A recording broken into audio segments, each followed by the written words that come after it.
What is up, guys? Welcome back to another video. My name is Nash, and in this video we're going to be reviewing the finance degree program offered at WGU, also known as Western Governors University.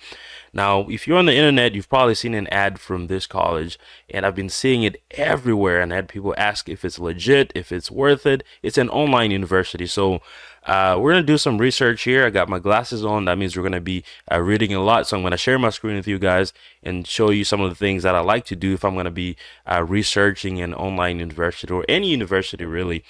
So let's go ahead and get started. All right, so as you can see here, this is their website. Now, it's a beautiful website, which is meant to sell something, right? It's like a sales pitch, this website. It's so clean that it just makes you want to enroll. So before I even look on the website here, I'm going to find a third party source of information. In this case, it is Wikipedia. If you don't like it, go find something else. But I think this is usually pretty accurate most of the time. All right, so we have a brief description here. Now, before I even go into this, one of the things you want to make sure before you look into any university, you want to look at their accreditation status, right? They accredited by who, so those are one of the things, that's one of the main things you want to look at, and it's going to be mentioned here shortly. So we have a little description here. It says WGU is a private, non-profit online university based in Mill Creek, Utah, United States. The university uses an online competency-based learning model, providing advanced education for working professionals. Degrees awarded by WGU are accredited by the Northwest Commission on Colleges and Universities. The university was founded, blah, blah, blah. So right off the bat, you can see that this university is accredited by NWCCU, and I guess one of the selling points that they have here, just based off of this, is that it's a private university, but it's also a nonprofit.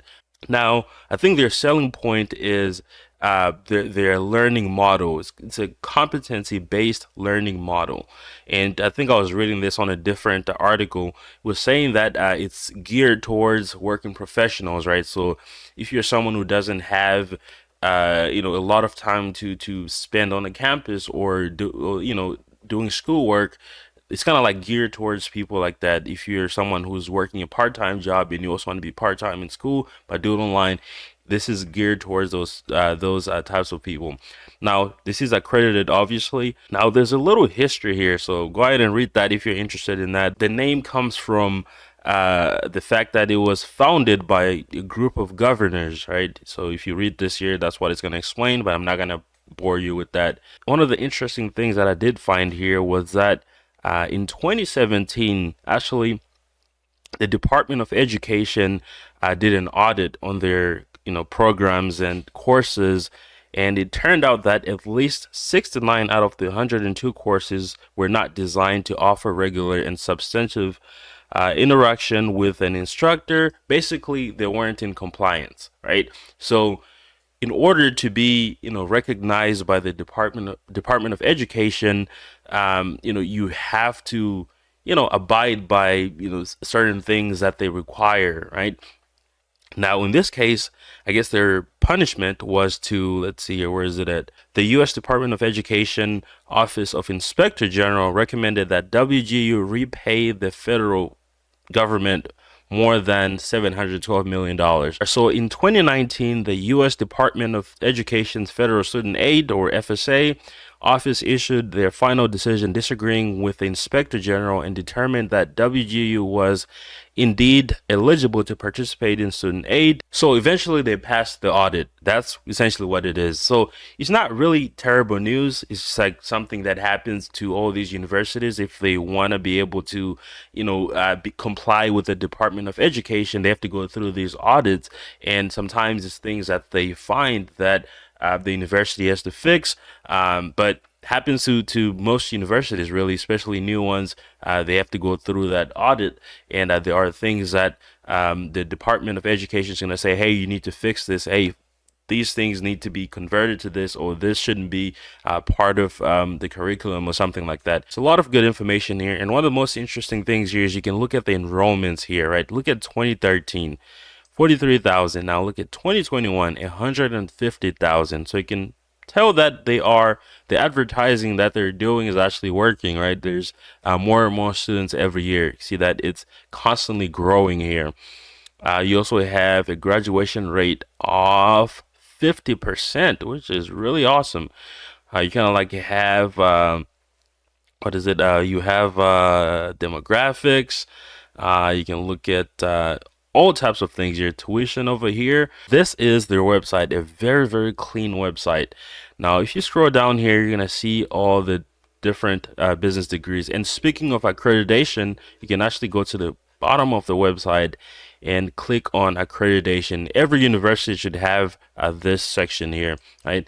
And if you click on it, it's gonna tell you how they're accredited and all this good stuff, right? It's kind of like they're saying, hey, we're legit, all right? That's essentially what this is. So let's go back to the main page, and I want to look at let's see, let's go all the way to the top up here. So they have, looks like they have 4 different programs, I guess, that you can take: business, IT, health and nursing, and education. So obviously we're interested in business here.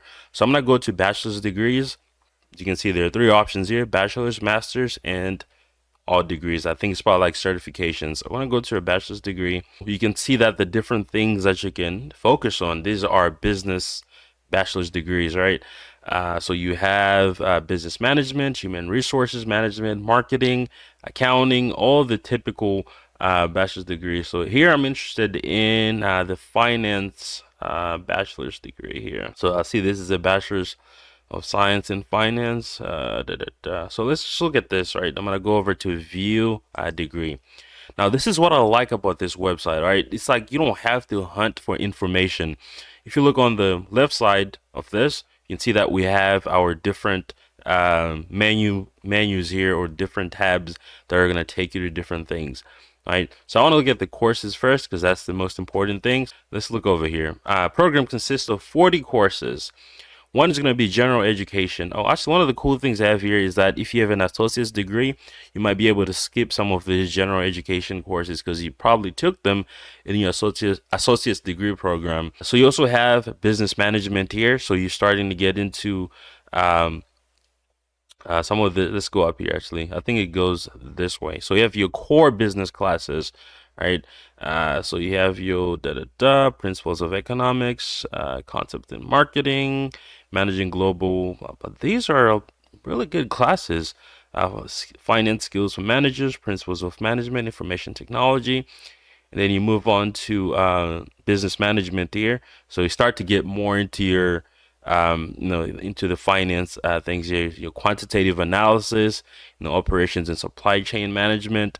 And then here you actually have the finance courses here. So you have your personal finance, financial statement analysis, corporate finance, financial management, enterprise risk management, innovation in finance, finance capstone. Yeah, these are pretty good here. Is there, I think they're missing, is there a statistics class? Oh, it's over here, over the general education. And then you have your, couple classes in human resources, and then one class in accounting here. So you even have a capstone project. It's a project that allows you to take what you've learned and apply it to real world situation. I remember doing that when I was in college. Your capstone project. Now, one of the cool things is I want to look at the cost and time. Right, they're just so upfront about everything. You don't have to go hunting for information. And that's what I like about this website so far. How much does it cost to get a finance degree online? So here they actually have a calculator. Wow. Pay less by completing your program faster. So that simply means if you take more classes, you finish it faster. Let's see here. If you want to finish it in 6 months, you pay $3,000. Wow. I don't know how realistic that is to finish a bachelor's degree in 6 months. 1 year, 2 years, 3 years, 4 years. Let's look at the standard 4 years. $30,000. Wow. Yeah, that's a good amount of money. 2 years, that's at $15,000. Since they are FSA approved, they are accredited, you will be able to apply for financial aid. That's what it looks like. So the first one here says WGU, the average student loan debt for of WGU graduates in 2022 that was less than half the national average. Obviously, because this is online, it doesn't come with all these fees that you're gonna have if you go to a university that is a campus, like a physical campus. Most WGU students qualify for financial aid, and WGU is approved federal aid and U.S. veterans benefit. So that's one of the things that I like about this year, because it's approved for federal financial aid. That's one of the things that if you are applying to these online universities which are private, sometimes it might not be eligible for that. So people end up taking these private loans that actually, have super high interest rates. There are also scholarship opportunities here. I want to look at the scholarships, see what they have here. Oh, so these are the different grants and scholarships here. So they have quite a bit. First responders, leadership, legacy, master your future, opportunity grant. Hey, that's quite a bit of money, 10 grand. Those are just general. There's partner, there's health, there's just look at business specifically. IT, military, if you're in the military. They even have state scholarships. Wow. Let's look at Texas, the best state. Yeah, it looks like quite a bit of scholarships here. So you have some of the instructors on here. You can look these people up on LinkedIn if you want to. That's if you want to, if you're not convinced that this is legit. Yeah, so you can even look at some of these people. Let's look at the School of Business. What's this? As Executive Dean and Senior Vice President of Law of School of Business, Mitsu Frazier. He has extensive experience serving WGU, blah, blah, blah. I'm going to even Google some of these people. All right, so that is pretty much it. And I do want to say that this is not sponsored by WGU, but if they want to, based on my research, you should do your research as well. I think this is legit, and I actually like their finance programs. Some of those classes I couldn't even take those at UTSA where I went for my bachelor's degree. But it seems very focused and very straight to the point. And also it's accredited, which is one of the most important things you want to look out for. So let me know in the comment section below if you know anyone that went to WGU, or if you are going, or if you went, or if you're planning on going. Yeah, let me know in the comment section below. I'd be interested in knowing how the interaction with the instructors actually is, and how involved it is, because they talk about flexible schedules on here. But yeah, so that's pretty much it. Thank you so much for watching. I'll see you guys on the next one. Peace.